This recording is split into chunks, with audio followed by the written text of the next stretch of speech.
Another dud. That's what I think as I walk into the Redwood Lounge, a cozy bar where this guy named Elliot Bennett wanted to meet up. I was already preparing myself for disappointment. After all, that was the norm by now. It made me wonder why I even kept my dating profile up sometimes. Was I just a glutton for punishment? Or did I deep down still believe that the right person for me was out there? As I pushed open the door, a million thoughts crossed my mind. Was he going to stand me up, or maybe just be a narcissistic jerk like the others? I took a deep breath and walked to the bar, ordering a beer to calm my nerves. Then I heard a voice behind me. "You're here already?" I gasped, turning quickly to see the voice belonged to a tall, dark, and handsome man sitting at a table, nursing a bottle of wine with a grin on his face. Hello? Handsome?" I stammered. He rose and extended his hand with a friendly smile. "Elliot Bennett, it's great to finally meet you." I shook his hand, surprised at how warm his touch was. "Nice to meet you too." He gave me a once-over, his smile widening. "You're even more attractive in person than I imagined." His words caught me off guard and I found myself blushing. "Thank you," I managed to say, trying to steady my breath. "Do you want to talk somewhere more private?" he asked. I nodded, still reeling from his unexpected charm. "Sure." We grabbed our drinks and headed to the back of the bar, away from the busy crowd. I could already tell that Elliot wasn't like the usual guys I had gone on dates with. There was something different about him, something kind. We hit it off almost immediately. He wasn't a narcissistic jerk, and he wasn't acting like he was doing me a favor by spending time with me. He was just nice. That in itself was refreshing. We spent hours talking about anything and everything. My work as a director of marketing at a bank, his mysterious career, which he was hesitant to elaborate on, but I didn't mind. He gave me an odd answer. "I make sure that things go smoothly, and justice is delivered where it's needed." "Are you a cop?" I asked curiously. "God, no," he responded quickly, almost offended. "I would never do that."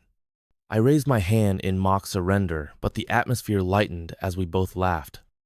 The rest of the night passed in a blur of conversation and laughter, and it was so different from the usual awkwardness I felt on these dates.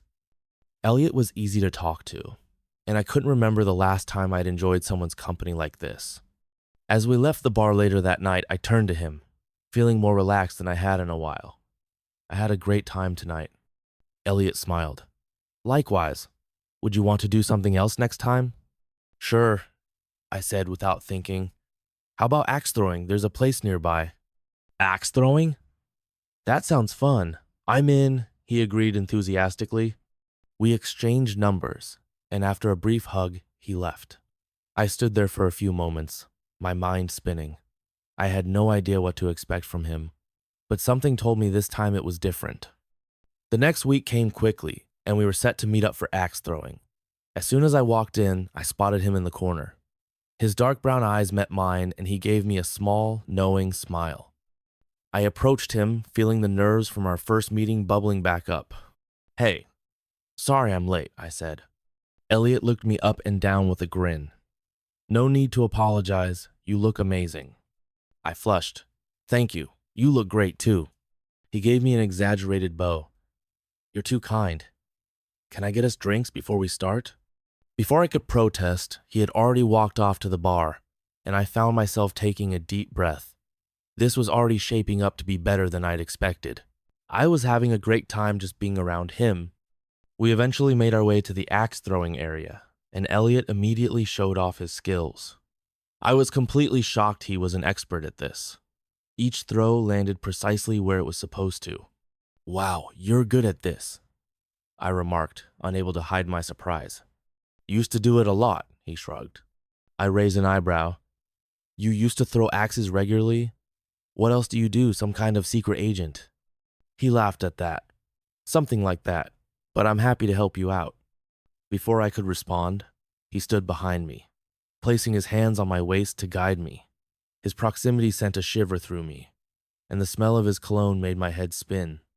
I threw the axe, landing a decent shot, but the whole time I was aware of how close we were, how his hands felt on me. "You're a natural," he murmured into my ear, his breath warm on my neck. I couldn't help but smile. Thanks, I said, though I could barely focus on anything except how good it felt to be close to him. After we finished our throws, we walked out into the cool night air.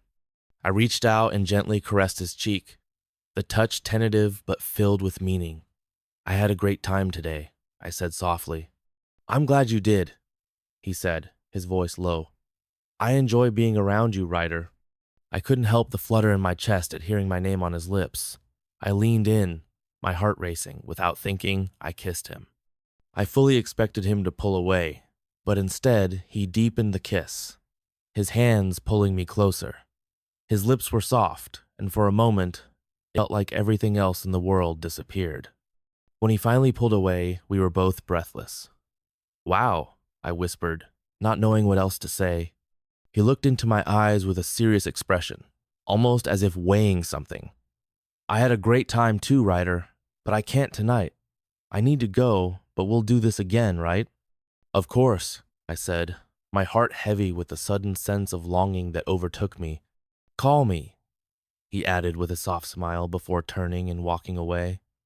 I stood there for a few moments, trying to calm the storm of emotions inside me. It was clear that I liked him maybe more than I should, but something about him seemed different. He was mysterious, and though that made me nervous, I couldn't help but want more. I got in my car and drove home, thoughts of him clouding my mind. I had a feeling that Elliot was the kind of guy who would change everything for me, but I didn't know how or why. I only knew that I wanted to find out. The next few days passed in a whirlwind. I couldn't stop thinking about Elliot. After our unexpected kiss at the axe-throwing place, I found myself replaying that moment over and over in my mind. What did it mean? Was it just a moment of spontaneity, or was it something deeper? We'd agreed to see each other again, but Elliot hadn't reached out yet. I tried to play it cool, not wanting to seem too eager, but the truth was, I had never felt so drawn to someone in such a short time. Finally, after a few days, I decided to take the initiative. I texted him, "Hey, had a blast the other night, would love to see you again sometime soon." It wasn't a long message, but it was enough to show that I was interested. I hit send and put my phone down, trying to distract myself with work. But my mind kept wandering back to Elliot. What was he up to? Was he busy? Or was he just not that into me? I had no time to think too much about it. Not even 10 minutes later, my phone buzzed with a text. It was from him.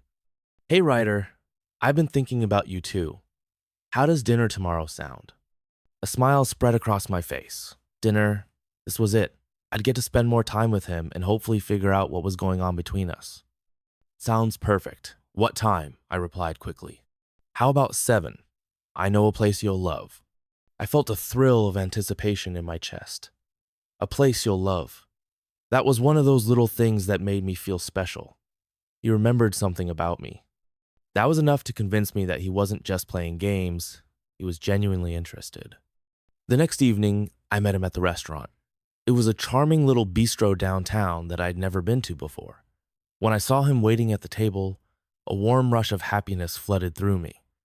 He looked even better in a suit than I'd imagined, though he kept it casual with a well-fitted jacket and dark jeans. His hair was slightly tousled in a way that looked effortlessly perfect. "Hey," I greeted him with a smile, unable to hide the excitement in my voice. "Hey, beautiful," he replied, standing up to pull out my chair for me. He had this old-fashioned charm that I found endearing. After the usual pleasantries, we ordered our food. The conversation started light, but as the evening wore on, we began to open up to each other more. I was still curious about his work, so I asked again, this time more directly. "You still haven't told me exactly what you do. You keep saying things like, making sure it goes smoothly. Are you a spy or something?" He chuckled, and for a moment, I thought he might dodge the question again. But then he looked at me with those dark eyes, his expression serious. "I work in corporate security," he said, leaning back in his chair. "But not just any kind of security. I deal with sensitive situations, the kind where things can get complicated." My curiosity was piqued. Complicated? What kind of situations? He gave me a smile that didn't quite reach his eyes. "I can't go into details. It's not as glamorous as it sounds, Ryder. but I do my best to make sure people are safe in ways they might not even realize.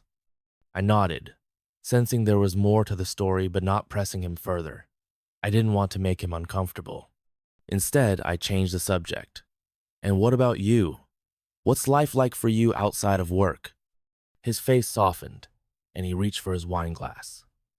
It's simple, really. I try to enjoy the little things, like good food, good company, and maybe some quiet moments here and there. What about you? I found myself telling him more than I had with anyone in a long time. My career in marketing had its ups and downs, but it was the personal stuff I liked talking about, my hobbies, the things that made me feel alive. Elliot listened intently, his attention fixed on me, making me feel like I was the only person in the room. As the night wore on, I felt this unspoken bond between us growing stronger. There was no rush, no pressure, just two people enjoying each other's company, learning more about each other. It felt easy, and for once, I didn't have to question whether I was saying the right thing or if I looked okay. With Elliot, everything just felt right. When dinner was finished, he suggested we take a walk. There's a park nearby, he said with a glint of mischief in his eye. I think you'll like it. It wasn't far, and soon we were strolling down a quiet street, the evening air crisp and refreshing. The park was small but peaceful, with a little pond in the center where the moonlight reflected off the water. This is nice, I said, taking in the beauty of the surroundings. It is, he agreed. And for a moment we both just stood there in comfortable silence, watching the moonlight dance on the water. I didn't expect it, but suddenly Elliot turned to me, his eyes soft but intense. Ryder, I want you to know something. My heart skipped a beat. What's that? I know we haven't known each other long, but I feel something between us, he said, his voice steady but sincere. I can't pretend to know exactly what it is, but I think it's worth exploring. I looked at him, my pulse quickening. Was he really saying what I thought he was saying? I feel it too, I whispered, my voice barely above a breath. But are you sure? We don't really know each other that well yet. He took a step closer, his hand reaching out to gently tuck a strand of hair behind my ear. I'm sure. I wouldn't say it if I wasn't. I was frozen in place, unsure of what to do next. But when he reached for my hand, I didn't hesitate. His touch felt grounding, like nothing else mattered at that moment. Let's take this one step at a time, I said, my voice steadier now. But I want to see where this goes. Elliot smiled, his expression full of warmth and something deeper, something that made my heart skip. Me too. We stood there for a while longer, hand in hand, letting the quiet of the night settle around us. The world seemed to slow down, and in that moment, I knew something had shifted. Things had been complicated before, but with Elliot, there was a simplicity that felt right. I didn't know what the future held, but I was ready to find out.